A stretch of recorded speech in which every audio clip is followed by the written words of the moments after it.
2000년대 초 수원 칠보중학교 1학년 교실은 언제나 묘한 긴장감으로 가득했습니다.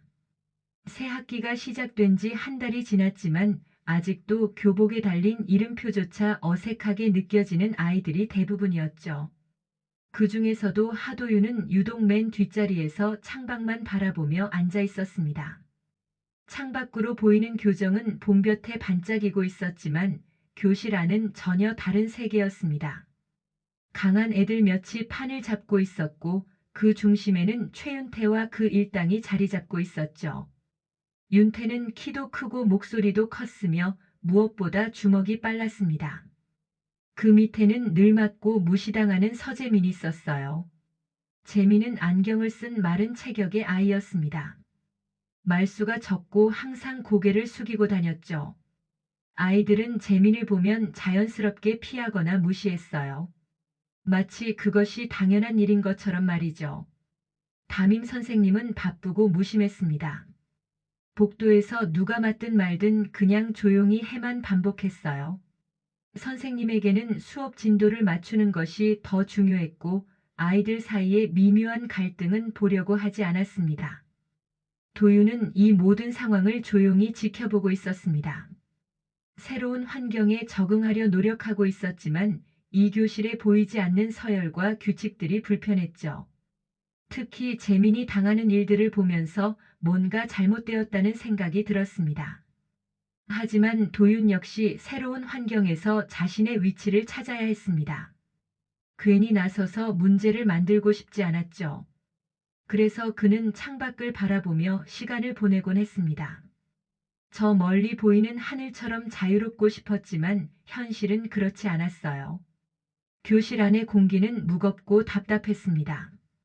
아이들은 각자 자신만의 방식으로 이 환경에서 살아남으려 했고 그 과정에서 누군가는 희생양이 되어야 했죠. 재민이 바로 그 역할을 맡고 있었습니다. 점심시간이 되자 교실은 갑자기 시끄러워졌습니다. 아이들은 각자 도시락을 꺼내거나 급식실로 향했죠. 그런데 그때였습니다. 윤태가 재민의 책상 앞으로 다가갔어요. 야, 서재민. 너 어제 숙제 안 했다며? 재민은 고개를 숙인 채 아무 말도 하지 않았습니다. 윤태는 그런 재민을 보며 비웃듯 웃었죠. 그리고는 갑자기 발로 재민의 도시락을 찼습니다. 펑! 도시락이 바닥에 떨어지며 밥과 반찬이 사방으로 흩어졌습니다. 김치와 계란말이 그리고 하얀 밥알들이 교실 바닥에 뒤범벅이 되었죠. 아이들은 킥킥 웃기 시작했습니다. 누군가의 불행을 보며 재미있어하는 그들의 웃음소리가 교실에 울려 퍼졌어요. 아, 미안. 실수했다. 윤태는 전혀 미안해 보이지 않는 표정으로 말했습니다. 오히려 만족스러운 듯 웃고 있었죠. 재미는 말없이 바닥에 무릎을 꿇고 흩어진 밥을 주워 담기 시작했습니다. 그 순간 하도윤만 유일하게 눈을 피하지 않았습니다. 다른 아이들이 킥킥 웃거나 모른 척하고 있을 때 도윤은 그 장면을 똑똑히 지켜보고 있었어요. 재민의 떨리는 손, 바닥에 흩어진 밥알, 그리고 그것을 주워 담는 모습을 말이죠. 재민은 조용히 도시락을 주워 담고 교실을 나갔습니다. 그의 뒷모습은 쓸쓸하고 외로워 보였어요. 어깨가 구부정하게 떨어져 있었고 걸음걸이도 힘이 없었습니다. 도윤은 망설였습니다. 저 아이에게 다가가야 할까 아니면 모른 척해야 할까? 하지만 결국 도윤은 자리에서 일어났습니다. 매점으로 가서 도시락 하나를 샀죠. 그리고 복도로 재민을 따라 나갔습니다. 복도 끝 계단에 앉아 있는 재민을 발견했을 때 도윤의 마음은 복잡했습니다. 어떻게 말을 걸어야 할지 모르겠더라고요. 그래서 그냥 간단하게 말했습니다. 같이 먹자. 재민은 놀란 표정으로 도윤을 바라봤습니다. 누군가가 자신에게 친절을 베푸는 것이 낯설었던 거죠. 도윤은 재민 옆에 앉아서 도시락을 건넸습니다. 고마워. 재민의 목소리는 작고 떨렸습니다. 오랫동안 누군가와 함께 밥을 먹어본 적이 없었던 거예요. 두 아이는 조용히 도시락을 나누어 먹었습니다.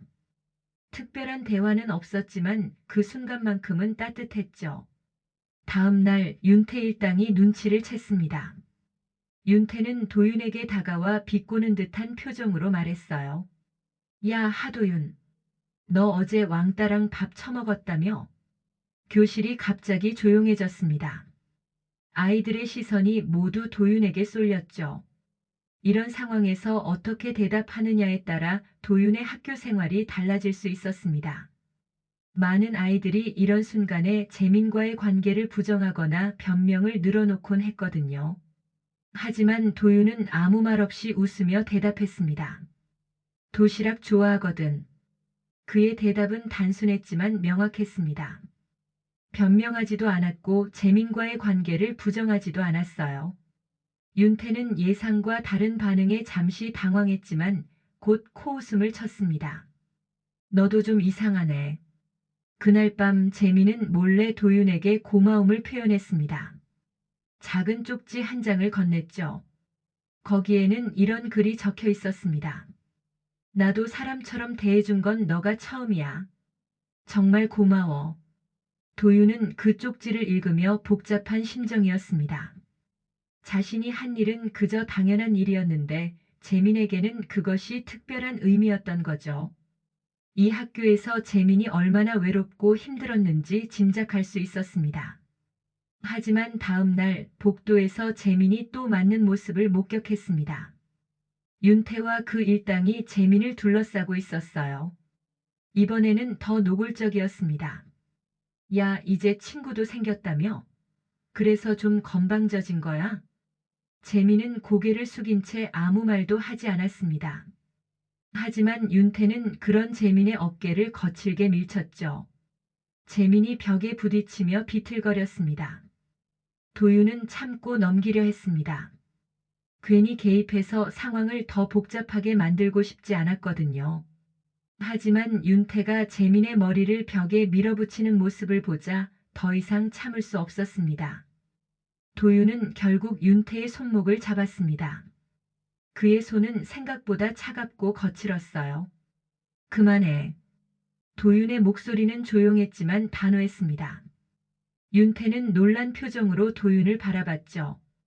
지금까지 자신에게 정면으로 맞선 아이는 없었거든요. 윤태는 웃으며 손을 빼고 말했습니다. 너도 좆됐다, 도윤아. 그 말에는 분명한 경고가 담겨 있었습니다. 도윤은 그 순간을 후회했지만 이미 되돌릴 수 없었어요. 선택의 순간이 지나간 후 도윤의 학교 생활은 완전히 달라질 예정이었습니다. 소문은 생각보다 빠르게 퍼져나갔습니다. 하도윤이 왕따랑 어울린다는 말이 하도윤도 좀 이상하다는 소문으로 바뀌었죠. 아이들은 도윤을 보는 시선이 달라지기 시작했습니다. 호기심 반, 경계심 반이 섞인 그런 시선이었어요. 급식 시간이 되자 상황은 더욱 명확해졌습니다. 도윤과 재민은 자연스럽게 따로 앉게 되었죠. 다른 아이들은 의도적으로 그들을 피했습니다. 마치 전염병이라도 옮을 것처럼 말이에요. 저기 앉으면 안 돼. 걔네랑 같이 앉으면 우리도 이상하게 보여. 아이들의 속삭임이 급식실에 울려 퍼졌습니다. 도윤은 그 말들을 들으면서도 태연한 척했지만 마음 한구석은 불편했어요. 재민은 더욱 고개를 숙이고 밥을 먹었습니다. 그때였습니다. 윤태 일당이 다가와서 장난을 치기 시작했어요. 처음에는 사소한 것부터 시작했습니다. 도윤의 국그릇에 물을 부어 넣더니 재민의 반찬에는 치약을 짜 넣었죠. 아, 미안. 실수했어. 그들은 여전히 미안해 보이지 않는 표정으로 말했습니다. 도윤은 그들을 똑똑히 바라봤지만 아무 말도 하지 않았어요. 오히려 그 음식을 그대로 먹기 시작했습니다. 도윤아, 그거 먹으면 안 돼. 재민이 걱정스러운 목소리로 말했지만 도윤은 계속 먹었습니다. 맛은 역겨웠지만 이런 상황에서 굴복하고 싶지 않았거든요. 그날 오후 재민은 도윤에게 다가와 말했습니다. 그의 목소리는 떨리고 있었어요. 너 때문에 나 더 괴롭힘 당해. 그냥 모른 척하지 그랬어. 재민의 말은 도윤에게 충격이었습니다. 도움을 주려고 했던 자신의 행동이 오히려 재민에게 독이 되고 있었던 거죠. 선의가 항상 좋은 결과를 가져오는 것은 아니라는 사실을 깨달았습니다. 도윤은 말없이 벽에 머리를 기댔습니다. 그리고 씁쓸하게 웃었어요. 그 웃음은 아무도 이해하지 못하는 표정이었습니다. 슬픔도 아니고 화남도 아닌 묘한 감정이 담긴 웃음이었죠. 미안해, 재민아. 도윤의 사과는 진심이었습니다. 하지만 재민은 고개를 저으며 말했어요. 아니야. 내가 잘못한 게 아니야. 그냥 이 학교가 이상한 거야. 두 아이는 그렇게 조용히 앉아 있었습니다. 복도 끝 계단에서 아무도 찾지 않는 곳에서 말이에요. 도윤은 그때부터 뭔가 달라지기 시작했습니다. 세상에 대한 시각이, 그리고 자신이 살아가는 방식이 말이죠. 어느 날 아침 도윤이 교실에 들어서자 이상한 광경을 목격했습니다. 재민의 책상이 사라져 있었어요. 아니, 정확히는 복도에 내던져져 있었습니다. 책들과 필기구들이 바닥에 흩어져 있었고 책상 다리 하나는 삐걱거리며 부러져 있었죠. 아이들은 그 광경을 보며 키득거렸습니다. 마치 재미있는 구경거리를 보는 것처럼 말이에요. 재미는 교실 구석에 서서 멍하니 그 모습을 바라보고 있었습니다. 어떻게 해야 할지 모르겠다는 표정이었어요. 야, 누가 이런 짓을 했지? 담임 선생님이 들어와서 물었지만 아무도 대답하지 않았습니다. 선생님은 짜증스러운 표정으로 재민을 바라봤죠. 서재민, 내가 치워. 수업 시작해야 하니까. 재민은 고개를 끄덕이며 복도로 나갔습니다. 혼자서 무거운 책상을 끌어안고 교실 안으로 들어오려 했지만 쉽지 않았어요. 책상은 생각보다 무겁고 부피가 컸거든요. 도윤은 그 모습을 지켜보다가 조용히 자리에서 일어났습니다. 그리고 복도로 나가서 재민을 도왔죠. 말없이 책상의 한쪽을 들어 올렸습니다. 고마워, 도윤아. 재민이 작은 목소리로 말했지만 도윤은 대답하지 않았습니다. 그냥 묵묵히 책상을 교실 안으로 옮겼어요. 그 순간 윤태 일당이 나타났습니다. 야, 진짜로 싸우고 싶냐? 윤태의 목소리에는 분명한 위협이 담겨 있었습니다. 지금까지 도윤이 보인 행동들이 자신들의 권위에 대한 도전으로 받아들여졌던 거죠. 도윤은 말없이 가방을 내려놓았습니다. 그 행동은 예상치 못한 것이었어요. 보통 아이들은 이런 상황에서 변명을 하거나 도망을 가려고 하는데 도윤은 오히려 정면으로 맞서는 자세를 취했습니다. 그래. 한 번만 더 건드려봐. 도윤의 목소리는 조용했지만 단호했습니다. 그 순간 교실 전체가 정적에 빠졌어요. 아이들은 숨을 죽이고 상황을 지켜봤습니다. 이런 일은 처음이었거든요. 윤태는 뒷걸음질을 쳤습니다. 예상과 다른 반응에 당황했던 거죠. 야야, 미쳤냐? 하지만 도윤은 아무 말 없이 재민 쪽으로 걸어가서 책상을 제자리에 놓았습니다. 그의 행동은 조용했지만 강력했어요. 말보다 행동으로 자신의 의지를 보여준 거죠. 그날 이후 도윤에 대한 소문이 달라지기 시작했습니다. 조용하지만 만만하지 않은 아이라는 인식이 퍼져나갔어요. 아이들은 도윤을 보는 시선이 미묘하게 바뀌었습니다. 두려움과 호기심이 섞인 그런 시선이었죠. 재민은 그런 도윤을 보며 고마워했지만 동시에 걱정스러워했습니다.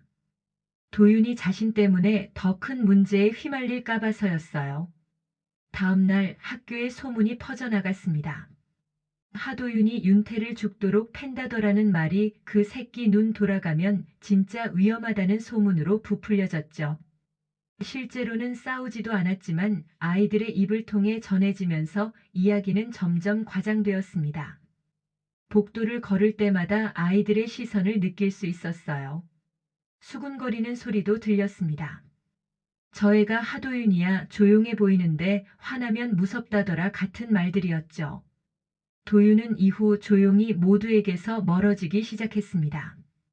왕따도 아니고 일진도 아닌 그저 무서운 존재로 인식되었거든요. 아이들은 도윤을 피하지는 않았지만 적당한 거리를 두려고 했습니다. 급식실에서도 상황은 마찬가지였어요. 도윤이 지나가면 자연스럽게 길이 열렸습니다.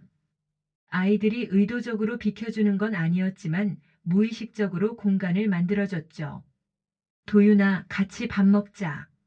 가끔 누군가 다가와서 말을 걸기도 했지만 그것은 진심 어린 친근함이 아니었습니다. 오히려 도윤의 힘을 이용하려는 의도가 보였어요. 도윤은 그런 것들을 금방 알아챘습니다. 재민은 점점 도윤을 피하기 시작했습니다. 복도에서 마주쳐도 고개를 숙이고 지나갔고 교실에서도 눈을 마주치지 않으려 했어요. 어느 날 점심시간 재민이 도윤에게 다가와 말했습니다. 너까지 잃기 싫어서 그래. 미안해. 재민의 목소리는 떨리고 있었습니다. 도윤이 자신을 도와준 것은 고마웠지만 그로 인해 도윤마저 이상한 소문에 휘말리는 것을 보고 싶지 않았던 거죠. 괜찮아. 이해해. 도윤은 담담하게 대답했습니다. 화가 나지도 않았고 서운하지도 않았어요. 오히려 재민의 마음을 이해할 수 있었습니다. 이 학교에서 살아남기 위해서는 때로는 거리를 두는 것도 필요하다는 걸 알았거든요. 그날 이후 도윤은 혼자 시간을 보내는 일이 많아졌습니다. 점심시간에는 옥상에 올라가서 하늘을 바라보거나 도서관에서 책을 읽었죠. 혼자 있는 시간이 늘어나면서 도윤은 많은 생각을 하게 되었습니다. 사람들은 왜 이렇게 사는 걸까? 왜 누군가를 괴롭히는 것이 당연하다고 생각할까? 그리고 왜 도움을 주려는 사람은 오히려 이상한 사람 취급을 받을까? 도윤은 이런 질문들에 대한 답을 찾으려 했지만 쉽지 않았습니다. 다만 한 가지는 확실했어요. 이 학교에서 자신이 살아남으려면 다른 방법이 필요하다는 것이었죠. 수업 시간 도윤은 자신의 교과서를 펼쳤습니다.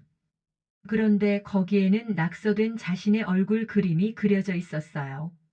미친놈, 미소광대, 조심해 같은 글씨들이 얼굴 주변에 빼곡하게 적혀 있었습니다. 다른 아이라면 화를 내거나 당황했을 텐데 도윤은 그 그림들을 보며 웃었습니다. 처음으로 스스로 입꼬리를 올려본 순간이었어요.